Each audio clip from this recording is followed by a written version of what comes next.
ہندوستان کو یہی بات نہیں آ رہی ہے کہ اس کو بیری کیسے کیا جائے، اس کو دفن کیسے کیا جائے، دفن نہیں ہو رہی۔ وہ بار بار کیوں یہ بات کر رہے ہیں ان کے لوگ کہ جی دراصل میں تمام لوگوں نے اپنی اپنی جگہ پہ سیٹل ہو چکے ہیں، ادھر کے لوگ ادھر ہیں، ادھر کے لوگ ادھر ہیں، تاکہ جو ریزالو ٹو فائٹ ہے وہ ختم ہو، لوگوں کو مایوس کر دیں۔ متحرک کرنے کے لیے دبنگ کے ساتھ ساتھ امید دلانی ہوتی ہے۔ میرا کام امید دلانا ہے۔ یقین یہ متحرک لوگ خود اس میں پیدا کریں گے، استحکام یہ تمام لوگ خود پیدا کریں گے۔ پاکستان کے 24 کروڑ لوگ اس کے ساتھ وابستہ ہیں۔ یہ میرے آپ کے یا کسی اور کے کہنے سے ہمارا کردار ہوگا۔ بعض اوقات میں نے آپ کو کہا کہ وہ چیزیں مان پڑ جاتی ہیں۔ آپ اپنی زندگی میں کوئی ہدف مقرر کر لیتے ہیں، اس کے حصول میں بعض اوقات زیادہ توانائی کے ساتھ کام کرتے ہیں، بعض اوقات کم توانائی کے ساتھ کام کرتے ہیں۔ قوموں کی زندگی میں بھی یہ ہوتا ہے، لیکن یہ کنٹینیو رہے گی انشاءاللہ، کنسسٹنٹ رہے گی۔ 2019 سے 2021 تک کشمیر کی تاریخ نہیں ہے، کشمیر کی تاریخ 200 سال کی ہے۔ یہ تو 3 سال ہے۔ 200 سال کی تحریک کو 300 سال میں ختم کر سکتے ہیں۔ 3 سال کی جو انرشیا ہے، جو کم کنٹریبیوشن ہے، کیا وہ اس کو ختم کر دے گی؟ لوگ بیٹھ جائیں گے اپنے اپنے گھروں پہ۔ کیوں وہ 90,000 لوگ جو شہید ہوئے ہیں، 1 لاکھ سے اوپر لوگ شہید ہوئے ہیں، وہ میری وجہ سے یا کسی کی وجہ سے، زید بکر کی وجہ سے بھول بھال جائیں گے۔ لوگوں کی، بہنوں کی، ماؤں کی، بیویوں کی عصمت دریاں ہوئی ہیں۔ ریپ یہ لفظ ہے، جا کے ان سے پوچھے جو ریپ وکٹم ہے۔ یہ کلیکٹیو میموری کا حصہ ہے۔ آپ نے جس کو ریپ کیا ہے اس کو کہتے ہیں کہ تمہاری اور میری شناخت ایک جیسی، ہم دونوں ہندوستانی ہیں۔ یہ نہیں ہوگا۔ چھوڑے 3 سال 3.5 سال کو۔ اگر میرے خاندان میں سے کسی کا ریپ ہوا ہو، کیا میں اس وجود کا حصہ، اس شناخت کا حصہ رہوں گا؟ یہ سوال میں پورے ہندوستان کی سول سوسائٹی کی کانشس سے پوچھتا ہوں۔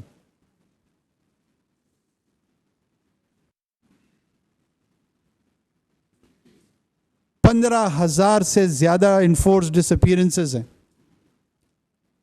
ماس گریو ہے۔ بھول جائیں گے لوگ کہ کیوں جناب 3 سال کے لیے یہاں پہ انرشیا آ گئی ہے۔ ایسے واقعات قوموں کی کلیکٹیو میموری میں صدیوں میں نہیں بھولے جاتے۔ 3ری نسل، 4تھی نسل، 6ٹھی نسل، 8ویں نسل انہی واقعات کو لے کے اپنے مستقبل، سیاسی مستقبل کا علم لے کے بلند ہوتی ہیں۔ یہ تحریک ہے بھائی۔ یہ میرے دبنگ ہونے سے یا کسی اور کے دبنگ ہونے سے ہمیں عزت بخش سکتی ہے اگر ہم اس کے ساتھ جڑ جائیں۔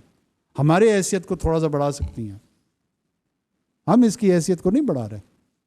وہ خود بہت بڑا کاز ہے۔ آپ سوچیں 1.25 ارب کا ہندوستان کی پاپولیشن ہے اور اتنے چھوٹے سے کشمیر کو لے کے وہ اس مسئلے کو حل نہیں کر پا رہا۔ دنیا کی بہت بڑی معیشت ہے، دنیا کی بہت بڑی جمہوریت ہے، ساری دنیا اس میں انٹرسٹڈ ہے، اس کے باوجود یہ پوری دنیا اس کے کشمیر کے موقف کو تسلیم نہیں کر رہی ہے۔ کیا یورپین یونین نے کیا ہے؟ کیا امریکہ نے کیا ہے؟ کسی نے نہیں کیا ہے۔ اس تمام بڑی طاقت کے باوجود جو ہندوستان کا موقف ہے اس کو تقویت یا منظوری یا قبولیت نہیں ملی ہے۔ کس چیز پہ مایوس ہیں ہم لوگ؟ ہندوستان کی سپریم کورٹ نے 4 بونے بٹھا کر کوئی فیصلہ کرا لینے سے یہ قومی تحریکیں ختم ہو جائیں گی؟ اس طرح کے یک طرفہ واقعات سے میں سمجھتا ہوں کہ ہمیں مزید اس تحریک کو سٹیمولیشن ملی ہے۔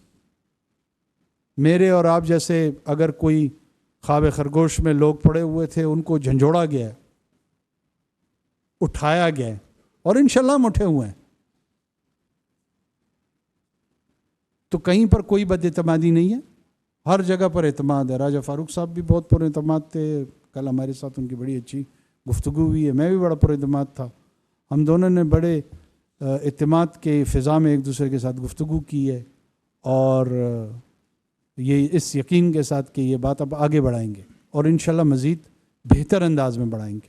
اسی کے لیے تو مشاورت کرنے ہم آئے ہیں, ان کو بلائیں گے, ہم آپ کے پاس آئیں گے, اور یہ بات انشاءاللہ اب آگے چلے گی. آئی ورک فار دنیا ٹیلی ویژن نیٹ ورک اینڈ روزنامہ دنیا.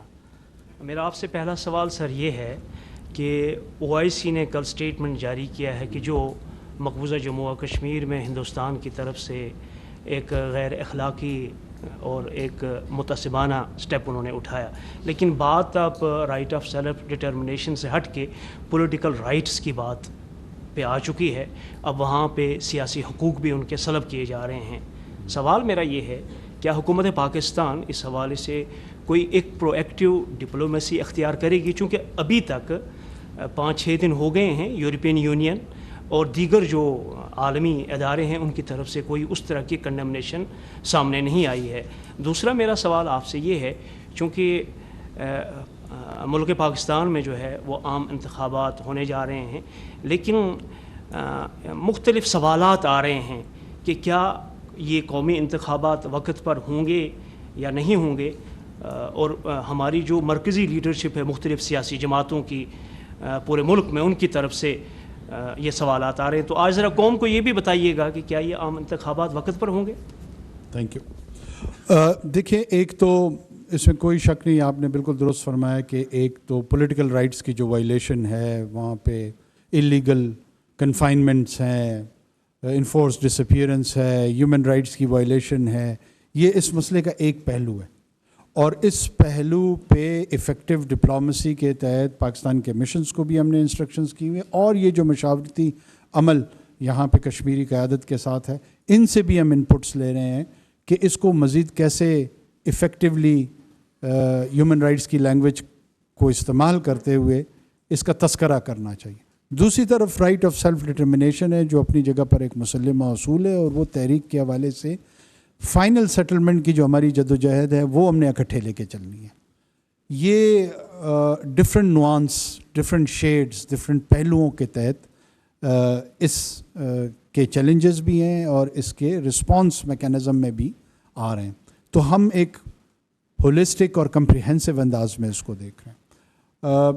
دوبارہ میں آپ کو یہ عرض کرتا چلوں کہ انشاءاللہ آپ لوگوں کو نئی فیول کے ساتھ, نئی انرجی کے ساتھ ہماری وہ نظر آئے گی, اور کوشش یہ ہوگی کہ اس میں دونوں قیادتیں, جو پاکستان کی قیادت ہے اور کشمیری قیادت ہے, یہ یکجاں دو قالب کے انداز میں آپ کو نظر بھی آئے, اور نہ صرف نظر آئے بلکہ اس کی پریکٹیکل ڈیمونسٹریشن ہو, اور دونوں اطراف سے ایک متفقہ لائے عمل ہو, اور اس کو لے کے اکٹھے چل سکیں انشاءاللہ.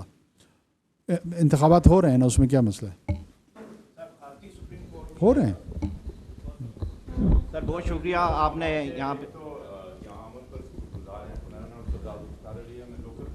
آزاد کشمیر کا ڈیلی سیاست اس کا ایڈیٹر ہوں, اور نیو نیوز کو AJK میں دیکھ رہا ہوں.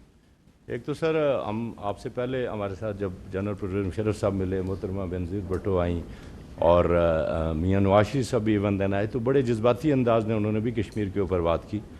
اور کشمیر کے عوام یہ سمجھتے ہیں کہ ہندوستان کے اندر بے شمار تحریکیں شروع ہیں جن کا شاید نام بھی نہ ہو. پوری دنیا میں کشمیریوں کے لیے اللہ کے بعد پاکستان کافی ہے, لیکن اس کے لیے پاکستان کا معاشی طور پہ, سیاسی طور پہ مضبوط ہونا انتہائی ضروری ہے. ہم اس کے لیے دعا گو بھی ہیں. میرا کوئی کوشچن نہیں ہے, ایک گزارش ہے, ایک مسئلے کی طرف نشاندہی کرانی ہے کہ trade and travel Azad Kashmir میں جب ٹریڈ شروع ہوا, پھر ٹریول بھی شروع ہوا, لمبا عرصہ وہ جاری رہا. اس دوران ایک تو ہمارے 2 جو ڈرائیور ہیں, 2-3 وہ گرفتار ہیں لمبا عرصہ سے, اور ان کو وکیل کا حق بھی وہاں پہ نہیں دیا جا رہا, وہ ابھی تک وہاں پہ گرفتار ہیں, حالانکہ وہ بے قصور ہیں. دوسری گزارش یہ تھی کہ بے شمار خواتین, جب یہ تحریک چلی, لوگ وہاں سے آئے, بارڈر کھلے تھے, جو LOC تھی اس سے لوگ آ رہے تھے, جا رہے تھے, تو خیال تھا کہ 1.5 سال میں کشمیر آزاد ہو جائے گا. یہاں سے بے شمار بچیوں کی شادیاں ہوئیں. جب شادیاں کر کے وہ چلی گئیں تو ہندوستان کی حکومت نے یا تو ان کے جو خامن تھے ان کو مار دیا یا پھر ان لوگوں کو مجبور کیا کہ ان کو طلاق دے دیں، یہ یہاں پہ شہری نہیں ہو سکتے۔ اب وہ 350 کے قریب وہ خواتین ہیں وہ اس وقت مقبوضہ کشمیر میں، کیا اس کے لیے آپ کی حکومت یا آپ کوئی اقدامات اٹھائیں گے؟ تھینک یو، کیوں نہیں اٹھائیں گے؟ آپ اس کے اسپیسیفکس میرے سٹاف کے ساتھ شیئر کریں، میں فارن آفس سے اس کو ٹیک اپ کرتا ہوں اور دیکھتا ہوں کہ ان کے لیے ہم کیا کر سکتے ہیں، کس حد تک جا سکتے ہیں اور کیا ممکنہ سلوشنز اس کی نکل سکتی ہیں۔ میں فارن آفس کو ڈائریکشن پاس کر دوں گا اور ڈیٹیلز میرے ساتھ شیئر کریں، ان کے ساتھ ہو سکتا ہے ہوں۔ ہاں بالکل، آف کورس۔ امیر الدین مغل میرا نام ہے، سما ٹیلی ویژن نیٹ ورک کے لیے میں کام کرتا ہوں۔ لائن آف کنٹرول وادی نیلم سے میرا تعلق ہے۔ ایک جس طرح سے یہ مسئلہ ہے، ایک اہم مسئلہ لائن آف کنٹرول پہ سیز فائر تو ہو گیا، لیکن بھارت کی طرف سے اب تک وائلیشن جاری ہے۔ گھاس کاٹتے ہوئے، لکڑ لاتے ہوئے، بوٹیاں چنتے ہوئے لوگوں کو اغوا کیا جاتا ہے، پھر ان کو مار دیا جاتا ہے۔ زندہ تو کیا ملتے، لاشیں بھی نہیں ملتی۔ لیکن معذرت کے ساتھ ہماری حکومت، آزاد کشمیر کی اور پاکستان کی حکومت اس پہ نہیں بولتی، فارن آفس بھی نہیں بولتا۔ تو اس کے حوالے سے بھی کوئی اقدامات کیا اٹھائے جائیں گے اس میرے کویشچن کے بعد؟ اچھا، لائن آف کنٹرول کی وائلیشن پہ میرے خیال میں وقتاً فوقتاً پاکستان سٹینڈ لیتا رہا ہے، آزاد کشمیر کی حکومت لیتی رہی ہے۔ ایسا نہیں ہے کہ ہم نے بالکل کوئی سٹینڈ نہیں لیا، اور ہماری طرف سے بھی ریٹیلیٹری فائرز ہوتی ہیں، ان کے مورچوں پہ ہم حملے کرتے ہیں، ٹارگٹ کرتے ہیں، ہٹ کرتے ہیں۔ ایسی صورتحال نہیں ہے کہ بس وہ آتے ہیں ہمیں مارتے ہیں چلے جاتے ہیں اور ہم دیکھ رہے ہیں ان کو۔ کم ہوگا، زیادہ ہونا چاہیے، میں ایگری کرتا ہوں، لیکن ایسے گئے گزرے حالات نہیں، پتہ نہیں وزیر اعظم صاحب بھی ساتھ بیٹھے ہوئے ہیں، ان کو بہتر پتہ ہوگا جو اتنی بڑی لائن آف کنٹرول کے ساتھ ہم نے انسٹالیشنز اور جو انفورسمنٹ ملٹری پیراملٹری کی ہیں وہ ویسے تو نہیں کی ہوئی ہیں۔